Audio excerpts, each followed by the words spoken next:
Larry with water. Ah! Cried Larry. Ah! Cried everyone. And they soon realized there was no monster at all. Just Larry. Oh dear! Sorry, Larry! We thought you were a monster, said Tangles, who was very relieved. Me? I'm not a monster. I was coming to find you. There's a strange sound and it's really scaring me. A gust of wind blew around them and the strange sound clanged.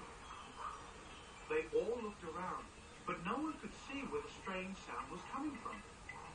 It's not over there. And it's not over here. I think the strange sound is coming from above us. They all looked up, and there, hanging from the shed, was the thing that was causing the mysterious sound.